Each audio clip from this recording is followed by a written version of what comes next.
Dieu vous bénisse. Pendant que nous sommes debout, nous allons lire dans Actes 1, 9 à 11. Après avoir dit cela, il fut élevé pendant qu'il les regardait, et une nuée les déroba à leurs yeux. Et comme ils avaient le regard fixé vers le ciel pendant qu'ils s'en allaient, voici des hommes vêtus de blanc leur apparurent et dirent: Hommes galiléens, pourquoi vous arrêtez-vous à regarder au ciel? C'est Jésus qui a été enlevé au ciel du milieu de vous, viendra de la même manière que vous l'avez vu allant au ciel. Puisse le Seigneur ajouter ses riches bénédictions à l'étude de la parole. Vous pouvez vous asseoir. Alors que j'ai lu aussi Apocalypse 1, 5 à 7, et de la part de Jésus-Christ, le témoin fidèle, le premier-né des morts et le prince de roi de la terre, à celui qui nous aime, qui nous a délivrés de nos péchés par son sang, et qui a fait de nous un royaume de sacrificateurs pour Dieu, son Père. À lui soit la gloire et la puissance au siècle des siècles. Amen. Amen. Voici, il vient avec le nuée, et tout œil le verra, même ceux qui l'ont percé. Et toutes les tribus de la terre se lamenteront à cause de lui. Oui, Amen. Amen. Oui. Je salue tous les serviteurs de Dieu, Pasteur Isaac, Pasteur Neville, les serviteurs de Dieu. Je vois le Pasteur Israël. Que Dieu vous bénisse tous. Nous sommes dans la joie d'être encore là pour parler des choses qui concernent le royaume. Nous allons parler de la nuée de gloire. Pourquoi? Parce que il y a un grand débat qui se passe dans le monde sur la date de la nuée. Et nous voulons montrer pourquoi est-ce que nous disons que la nuée n'a pas rencontré William Marion Branham le 28 février et que nous disons jeudi que c'est le 15 par rapport aux Écritures, le 15 mars. Et nous allons essayer d'étudier ensemble ces choses pour que vous sachiez pourquoi nous disons cela. Est-ce que c'est une invention ou est-ce que c'est scripturaire? Si c'est une invention, vous devez mettre ça carrément de côté, jeter ça. Et si c'est la parole, nous devons dire Amen à ça. Si c'est faux et que c'est le 28, nous devons tous rentrer à la date du 28 et aller de l'avant. L'important d'abord c'est quoi? C'est que nous tous nous croyons que la nuée est une réalité. Et nous ne devons pas en faire un problème comme on en voit actuellement. Ça crée vraiment des tiraillements et les gens commencent même à se diviser à cause de ça. Frère Branham dit, quand quelqu'un dit que Jésus est venu sur un cheval blanc, un autre dit il est venu sur les nuées, il dit l'essentiel c'est qu'il soit venu. Alors quand on parle de la nuée, c'est ça, non? Alors l'essentiel c'est que la nuée soit venue. Les restes, ce sont des éléments, ce sont des points quand même. Comme nous croyons le message, nous voudrons voir clair. Nous n'avons aucun intérêt de choisir une date au profit de l'autre. Moi j'étais toujours avec la date de 28 jusqu'à ce que j'ai étudié et j'ai vu que ça ne peut pas être. J'ai vu des impossibilités. J'ai vu des éléments qui ont fait que je puisse déclasser cette date. Et si je trouve d'autres éléments qui ramènent cette date sur la surface, je prends la date. L'essentiel, c'est que la nuée, comme nous l'avons dit, est descendue. Aujourd'hui, peut-être qu'on n'aura pas à parler de la date de la nuée, mais comme c'est pour moi la fête de la nuée était hier, le 15, et que je suis dans cette célébration, je vais parler de la nuée de manière globale. Et je vais d'abord parler de la signification de la nuée. Le passage du révérend Neville, qui était un passage vraiment magnifique et éloquent, nous a éclairé déjà. Quand il parlait dans la nuée, il y avait 3 points. Alors, il y a 2 points que nous allons développer. Nous allons parler de la signification de la nuée, c'est ça le premier point. Le deuxième point, nous allons parler de la date de la nuée. Et voilà, nous avons étudié, nous avons lu ces Écritures. Pour parler du premier point, la signification de la nuée, j'aimerais d'abord parler de la forme de la nuée, parce qu'à partir de la forme de la nuée, on a la signification de la nuée. Nous lisons dans aujourd'hui cette écriture est accomplie du 12 février 65, 178 comme paragraphe.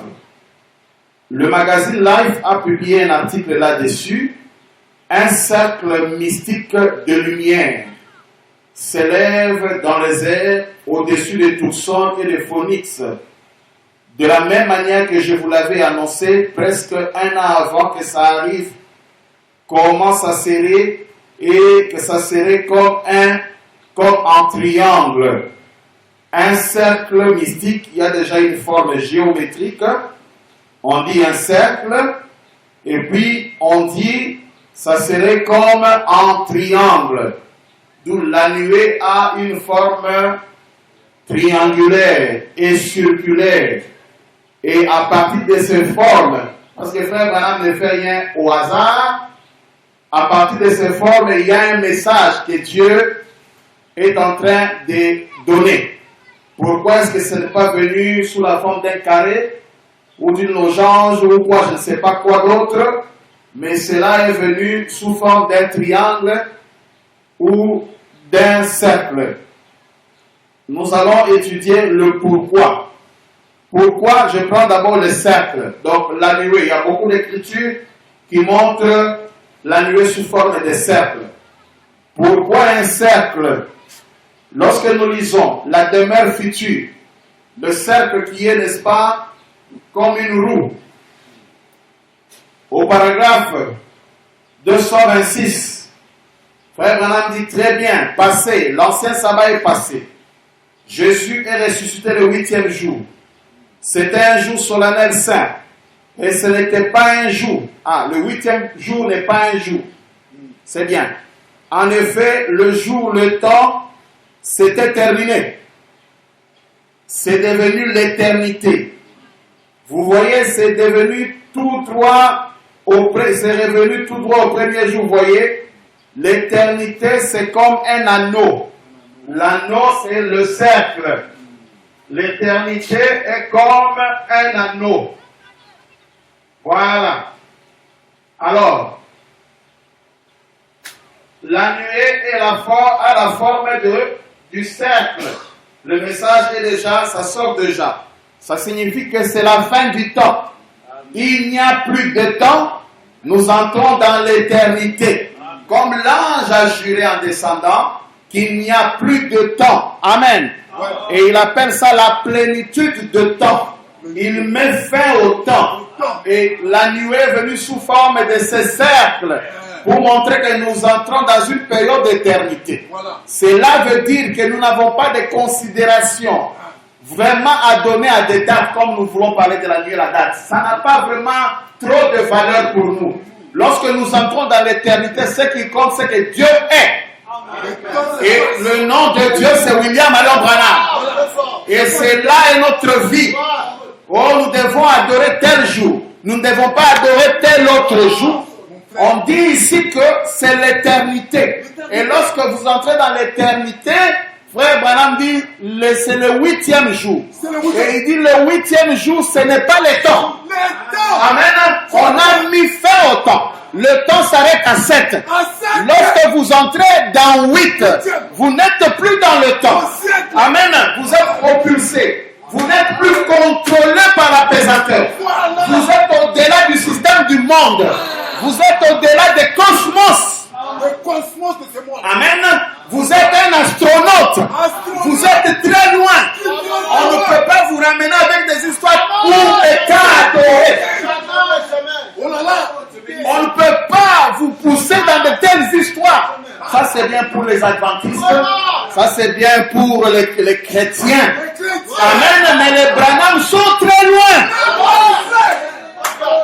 On va un jour nous amener le débat de tenue. Quelle tenue porter? Est-ce qu'une robe rouge, jaune ou vert? C'est quoi ça encore dans l'éternité? Nous entrons dans l'éternité. Amen. C'est ça, quand la nuée vient, ça met fin au système du temps. Voilà pourquoi ça vient avec le cercle, sous forme circulaire. Amen. Et lisons demeure future. 220. Le sabbat parle de l'ancienne loi qui devait disparaître. Observez le sabbat qui a disparu. Ou comme je l'ai dit, c'est changé en autre chose. Il n'a pas disparu. Il a seulement changé pour ne plus être l'ancienne loi d'observer un certain jour de la semaine. Dans Ésaïe chapitre 19, il est dit, 28-19 je crois, il est dit, c'est précepte sur précepte, un peu ici, un peu là. Retenez ce qui est bon, car c'est par des lèvres balbutiantes et d'autres langues que je parlerai à ces peuples, et voici le repos. Voyez, c'est dans la vie que vous entrez. Pas dans l'observation d'un jour. Mais ça c'est clair. On va discuter encore comment ici. Pas dans l'observation d'un jour ou du nombre. Paul a dit, là, dans Hébreux chapitre 4, vous observez des jours et des ombres et des choses comme ça. J'ai peur de votre expérience. Déjà, Paul pouvait dire ça à son temps. Hein? Vous voyez, on n'entre pas dans des jours et des ordres particuliers. Vous êtes passé de la mort à la vie éternelle. Pas à des jours et des époques. Vous êtes entrés dans l'éternité. C'est la sainte convocation. Plutôt. Amen. Voilà le cercle. Prenons 223, la demeure future. Ceux qui parlent de jour, ce sont nos frères, nous les aimons. Et ils vilipendent la journée de dimanche. C'est comme si dimanche a été créé par le diable et pris seulement le mercredi. Hein? Le mercredi et le vendredi. C'est comme si les catholiques ne prient pas le mercredi. Vous voyez? Et ils sont dans ces choses-là. Hein? Mais ils ne sont pas donc dans la demeure future. Nous sommes en train de lire la demeure future, qui est pour nous une demeure présente. Amen. Moi et mon Père, nous habiterons en lui. Ah, la demeure, moi et mon Père. Et la demeure future, c'était la demeure future par rapport à Jésus au Père. Nous viendrons à lui et nous faisons notre demeure en lui. La demeure future, c'est William Aromara. Et il a donné la distance. Il dit 1500 de distance. Il dit regardez dans ce tabernacle. À quelle distance les gens viennent? Il dit vous avez tous de 1500. Ça a la forme d'un carré. Et il dit à Méda. Voilà pourquoi ils viennent de l'Est et de l'Ouest. Amen. 1500 de distance. La demeure future, c'est un monsieur. C'est la nouvelle Jérusalem. C'est un homme. Un homme en costume. Un homme en américain avec un passeport américain. C'est ça. Ça, ce n'est pas pour les bébés pentecôtistes. Ça, c'est pour nous. Nous sommes fous pour eux. Amen. Nous sommes fous pour eux. Ils vont nous insulter, c'est leur problème. Ils disent n'importe quoi, c'est leur problème. Nous sommes dans la demeure présente. Amen. C'était futur par rapport à l'Ancien Testament et au Nouveau Testament. Donc quand on est dans la demeure présente, il n'y a plus de temps. Maintenant, si vous discutez le temps, le jour, c'est pour même le débat du 15-28, ce n'est pas vraiment un débat. C'est seulement nous voulons connaître, puisque nous sommes des chercheurs. Amen. Et frère Branham dit, eux ne doivent pas connaître le jour, mais vous connaîtrez. C'est pourquoi nous voulons connaître quand même. Mais c'est secondaire. Hein, ce n'est pas que nous devons faire les défilés. Les 15 ont fait un défilé pour Branham. Ou les 6 ont fait un défilé. Branham est né le 6. Qui vous a dit Branham est né? Il est éteint.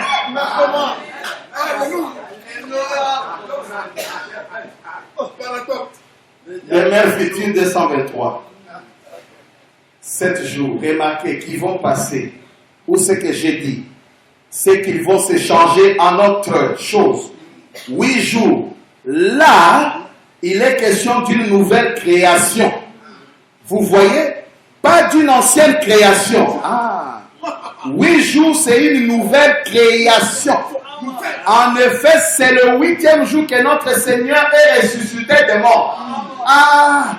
Jésus est ressuscité dans une nouvelle création, mais William Branham est ressuscité dans une ancienne création. C'est quoi ça?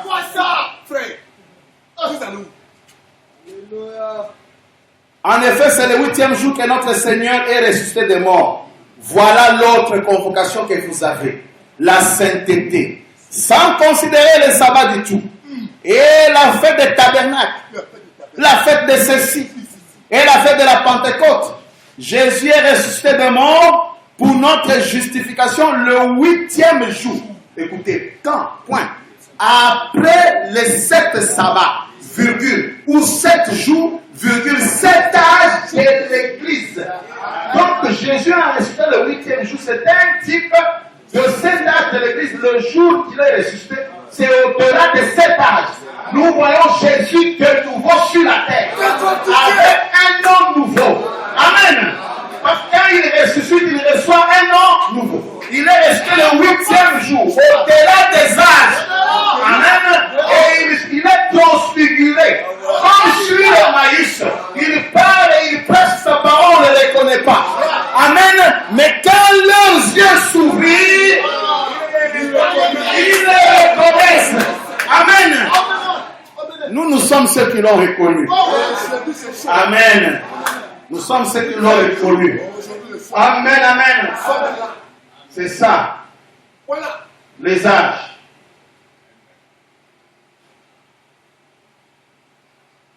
Voilà le premier jour. Le deuxième, le troisième, le quatrième, le cinquième, le sixième, le septième. Frère Branham appelle tout ça le temps. Le temps. Ça c'est vrai ça. Ça c'est le temps. Du premier âge au septième âge, Frère Branham appelle ça le temps. Du premier âge au septième, il appelle ça l'ancienne création. Amen. Dès qu'on quitte le septième, on entre dans la pierre fêtière. C'est ça le 8e jour. Et 8, c'est 2 cercles rencontrés. Autrement, 15 éternités qui se rencontrent. Amen. L'époux et l'épouse qui se rencontrent. Et 2 seront se rencontrant pour 8. Lorsqu'on rencontre, ça fait l'infini. L'éternité. Amen. Ça fait l'éternité. Alors si il est 8, ça signifie quoi? Il est le premier et le dernier. Le premier c'est 1, le dernier c'est 7. 1 plus 7 égale à 8. Amen. Il est l'éternité. C'est cela, non? Amen. Est-ce que c'est faux ça? Amen, amen, amen. Amen. Et et maintenant quand on quitte ici, on est ici. Ici, fini les histoires, quel jour à tous. Oh, et si tu ne vas pas à l'église, tu es perdu. Tu es l'église. Ici, nous communion. On n'a plus le sens dénominationnel. Tout ça, c'est fini. Amen. Amen. William Branham dit qu'il vient vous former dans une relation personnelle avec Dieu. Amen. C'est pourquoi le sens même des dénominations prennent fin. Un esprit au notre tabernacle. C'est toi et Branham. C'est toi et Branham. Ce n'est pas un autre. Ici, c'est une nouvelle création. Un nouveau système. C'est ça l'astronaute. C'est ça l'aigle. C'est au-delà. Ça n'a rien à voir. Il a séparé comme ça pour montrer que ça n'a rien à voir. Amen. Et ça, regardez ça, quel forme de triangle. Amen. Et qu'est-ce qu'un triangle? C'est un cercle. Parce qu'il n'y a pas de sortie. C'est un cercle qu'on dresse, prenez une corde. Vous pouvez faire un cercle comme vous pouvez faire un triangle. Amen. C'est un cercle. C'est bon. Il dit, pour notre justification, le 8e jour, après le 7 sabbat, ou 7 jours, 7 âges de l'Église, Jésus est ressuscité des morts, le 8e jour, qui est une sainte convocation, et vous voyez qui est le premier jour. Vous voyez, vous avez fini de traverser les temps. Vous avez fini de traverser les temps. Et vous êtes retourné dans l'éternité. Frère Branham insiste et souligne. Pas d'observer des jours. Et d'observer des sabbats. Pourquoi nous avons choisi le dimanche?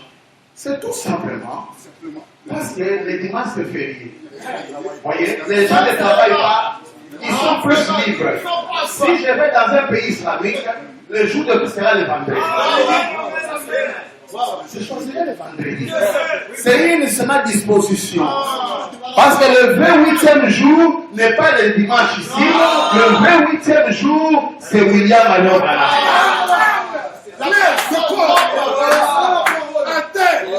Pourquoi nous choisissons les dimanches? Mais on veut discuter sur ça. Et d'observer des sabbats et des nouvelles lunes et des choses comme ça. Mais est passé, vous avez changé de forme. Pas anéanti, gloire, mais passé de la mort à la vie éternelle. Oh, c'est que la Bible nous enseigne. Vous voyez, passer de l'un l'autre. Très bien, passé. L'ancien sabbat est passé. Jésus est resté le 8e jour. C'était un jour solennel, saint. Et ce n'était pas un jour. Voilà. En effet, le jour, le temps s'était terminé. Amen. C'est devenu l'éternité, vous voyez. C'est revenu tout droit au premier jour. Ah, quand vous direz au premier jour, vous voyez que vous rentrez à l'ancien premier jour. Non, non, non. C'est le premier jour de la nouvelle création. Et c'est un jour éternel. Comme nous l'avons dit, le do qui suit fa, so, so. C'est un autre do, c'est pas le premier. Do, ré, mi, fa, sol, la, si, do. Amen. Do, là, ce n'est pas le premier do. C'est un autre do. Éternel. Amen. Et lorsque vous prenez le note, c'est toujours combien? Commençons. Do, ré, mi, fa, sol, la, si. Encore 1, 2, 3, 4, 5, 6, 7. Et puis, vous rentrez au premier jour. Vous rentrez à do, mais pas c'est do. Mais un do supérieur. Amen. Donc, nous pouvons être même la musique. On peut enseigner William Branham avec la musique. On fait ici do, ré, mi, fa, sol, la, si. C'est fini. C'est fini. On dit que les notes de la musique sont terminées. Là, on dit non. Il y a une nouvelle vocale. Amen. Il y a un do. Il y a un do. Amen. Le 8e jour. La forme est circulaire. L'éternité. Voilà pourquoi la nuit est venue sous forme de cercle. C'est ça, c'est le message qu'il a donné. Cela voulait dire fini les discussions du jour. Fini l'essence et le système dénominational. Fini le temps. Amen. Lisons la demeure future de 136. Et nous, on a vécu tout ce type ici seulement. Quand vous entrez au 8e, vous entrez dans l'éternité. Vous ne venez pas par de loi et des rituels et des ordres. Vous venez par prédestination. Frère, on dit Amen. Frère, on tape 3 fois dans ses mains. Voilà une vraie sainte convocation. Voyez? Et nous sommes à la fin du 7e âge de la Odyssée.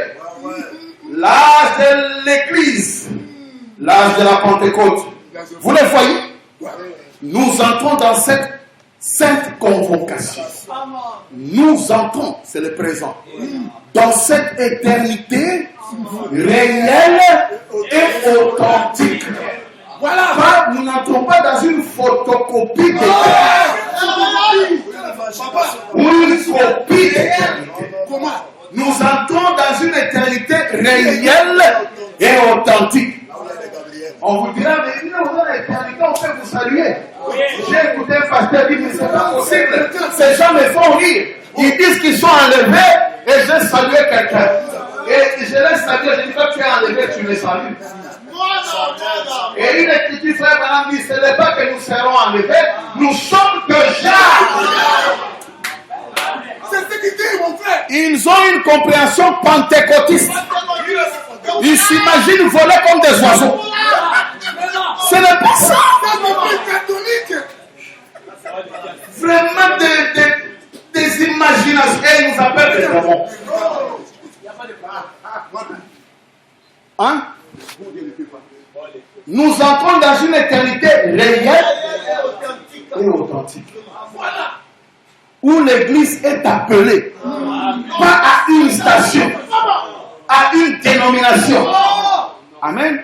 Mais à entrer dans l'éternité seul. Oh, il n'y a que nous les éternels. Non. Vous entrez dans l'éternité avec le roi éternel. Amen. Donc il y aura un roi et il y aura des sujets. Oh, Branham avait cité c'est nous les Élohim. C'est quoi ça? Il y a un roi éternel avec ses sujets. Oh non, roi va écouter. Branham, non. Vous entrez dans l'éternité avec un roi éternel. Amen. Voyez, on n'a pas du tout rien de tout ça. On n'a rien de tout ça. Est-ce que les autres peuvent dire ça? On n'a pas du tout rien de tout ça. Quoi ça? Virgule de jour. On n'a pas ça. Et tout et de temps. Vous êtes passé dans l'éternité d'où vous venez. Vous étiez là dès le départ. Voyez? Ah. Merci. Écoutez, demeure future, donc la nuée quand ça vient, c'est ça la pierre fêtière. Et ça vient sous forme de cercle. C'est ça le message du cercle. La nuée, c'est l'éternité. Ce sont les éternels, les Eloa. C'est quoi? Ce sont nos théophanies qui étaient là, que nous avions contourné. Amen. Et quand la nuée descend, tu es descendu. Amen. Et tu écoutes la parole par ta théophanie. Amen. Donc nous sommes descendus. Amen. Nous sommes descendus.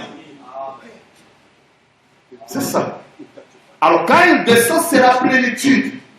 La plénitude de ses attributs, comme nous verrons. Lisons d'abord la 70e semaine de Daniel, parce qu'il y a des gens qui disent n'importe quoi. Entre le dernier âge de la Odyssée et la venue du Seigneur, cet espace n'existe pas. Ça n'existe pas. Cet espace voulait seulement montrer que c'est une autre création. Mais écoutez, c'est ce que Frère Branham dit ici, au paragraphe 194. Maintenant, une déclaration saisissante. Si vous voulez la noter, écoutez bien, je vous en prie. C'est la dernière remarque que je veux faire. L'avant-dernière. Après cela, je n'ai qu'une toute petite chose à ajouter. Une petite note dont je voudrais parler maintenant. Détendez-vous un instant. Et écoutez bien. Je vais vous apporter quelque chose de saisissant. C'est quoi ça, Frère Branham? Dans la ligne de ce qu'on vient de dire, voyez, écoutez la chose saisissante. Il n'y a même pas d'épaisseur d'une lame de rasoir entre la fin de cet âge et la venue de Christ. Il y a donc dès que la Odyssée termine, c'est la venue. Donc, il n'y a pas même d'épaisseur d'une lame. Oh, la Odyssée est finie, mais nous sommes en attendant, Jésus n'est pas venu. Ça, c'est encore celui qui a reçu le 3 clés. La troisième clé devait combattre des choses pareilles. Comme ça, mon frère. Vous voyez? Il n'y a pas d'épaisseur. Il dit, soyez prudents, détendez-vous. Il n'y a pas d'épaisseur d'une lame de rasoir entre la fin de cet âge-ci et la venue de Christ. Il ne reste rien d'autre. Pas de lame de rasoir. Voilà. Et tout ça, c'est ça la rédemption. Amen. Amen. Au-delà de la pierre de fête, il y a quoi ici? Il y a rien. Vous voulez mettre Kakou Philippe ici? Vous allez mettre qui ici? Quelqu'un qui vient après la pierre de fête. Est-ce qu'après la pierre de fête, il y a encore une forme? Oh, Kakou Philippe. Kakou Philippe, vous allez le mettre où? Voyez, c'est pas normal. Hein? Quoi ça? Vous allez placer un hippopotame ici. Il est confirmé. Et vous voulez être enlevé où? Vous allez où? L'enlèvement, c'est ça. Oui, mais comment? Mais vous allez être enlevé où? Où?